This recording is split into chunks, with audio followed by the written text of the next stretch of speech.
Olá, vamos hoje mergulhar num tema bem pesado, mas que precisa de atenção.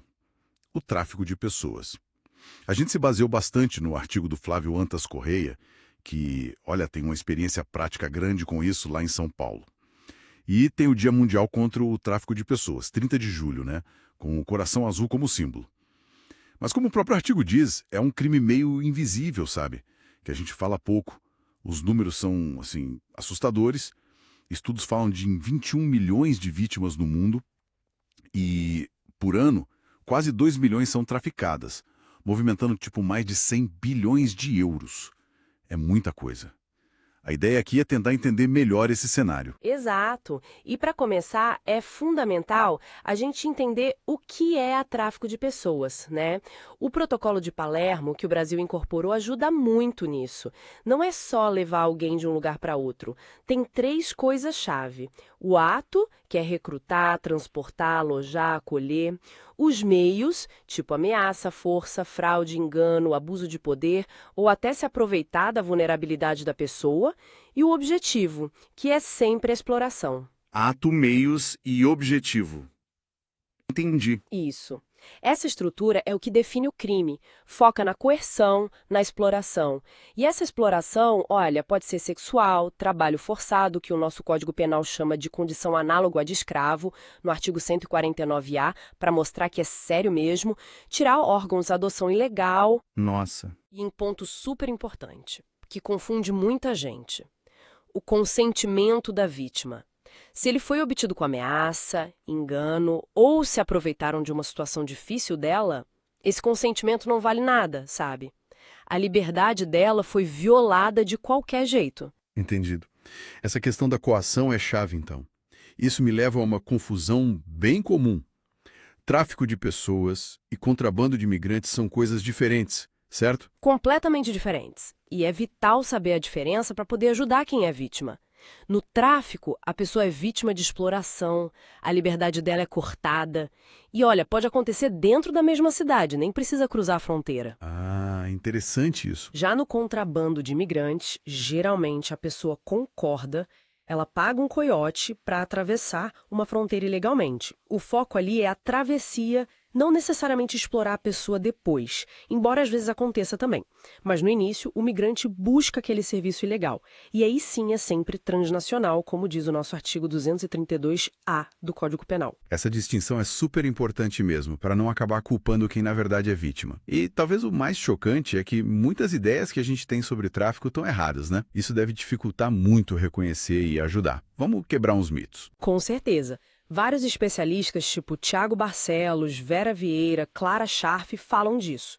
Primeiro, essa ideia de que a escravidão acabou. Infelizmente, não. Existem formas modernas bem reais. Outro mito: isso só acontece longe, em lugar pobre. Que nada, acontece em todo lugar, com gente de toda a classe social, cor, gênero, idade. A vulnerabilidade não é só dinheiro, sabe? Pode ser emocional, social. Faz sentido. E também aquela ideia de que a vítima sabe que é vítima e vai pedir ajuda. Muitas vezes não. O medo, a vergonha, a manipulação dos criminosos, tudo isso impede. E por fim, achar que precisa cruzar a fronteira. Não precisa. O crime é exploração forçada, o movimento pode ser mínimo. Desmontar essas ideias erradas é o primeiro passo para tornar o crime menos invisível. Entendi. Com os mitos de lado, como é que esse crime aparece na prática? Quais são as formas mais comuns que a fonte que a gente leu menciona? Olha, a fonte destaca algumas principais. Uma delas é o trabalho análogo ao de escravo. Pensa assim: condições horríveis de trabalho, jornada sem fim, a pessoa não pode ir embora, e muitas vezes tem aquela servidão por dívida, sabe? Onde inventam uma dívida para a pessoa e ela fica presa trabalhando de graça para pagar algo que nunca acaba. Nossa, que perverso! Muito. Outra forma terrível que pega os mais vulneráveis é a exploração sexual infanto-juvenil. E aqui é importante falar exploração, não prostituição infantil, porque sempre tem coação ou engano. A Convenção 182 da OIT, que o Brasil assinou, diz que isso é uma das piores formas de trabalho infantil. É gravíssimo. Sim. E uma psicóloga citada na fonte, Lumena Celi Teixeira, alerta como a nossa cultura, que às vezes erotiza cedo demais as crianças, pode acabar facilitando esse tipo de abuso, sabe? É um ponto para a gente pensar. Com certeza. E tem ainda o tráfico de órgãos, tecidos e sangue. Aqui, as vítimas são enganadas ou forçadas mesmo a doar partes do corpo. Isso, às vezes, alimenta o turismo de transplante. Gente com dinheiro que viaja para conseguir um órgão sem perguntar de onde veio. É super complexo e um risco enorme para a vítima. O ponto em comum em tudo isso é explorar a vulnerabilidade de alguém. É realmente assustador pensar nessas situações. E aí, o que a gente pode fazer para prevenir? Como ficar mais atento, sabe? A prevenção passa muito por informação e por desconfiar um pouco, né?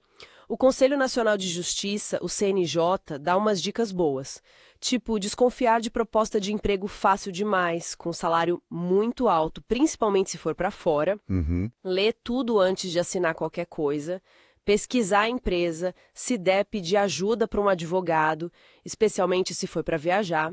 Não dar documento original ou cópia para qualquer um. Certo. Avisar a família e amigos para onde está indo, deixar contato, endereço, ter o contato da embaixada ou de ONGs no lugar de destino e, claro, tentar manter contato sempre com quem ficou aqui.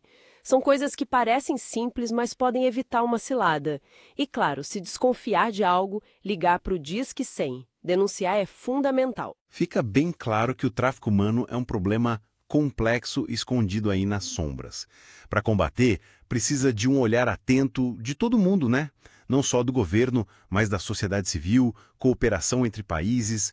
É preciso trazer esse crime para a luz do dia. E para a gente fechar com uma reflexão, a fonte fala muito sobre como os traficantes exploram a vulnerabilidade. Isso faz a gente pensar, né? Além da pobreza, que é óbvia, será que as nossas estruturas sociais, as desigualdades, as pressões do dia a dia, não acabam sem querer criando ou aumentando essas vulnerabilidades emocionais, sociais, falta de informação, que abrem a porta para esses exploradores? Quer dizer, a questão é mais profunda, vai além da vítima individual e toca em como a sociedade funciona, né? É algo para a gente continuar pensando.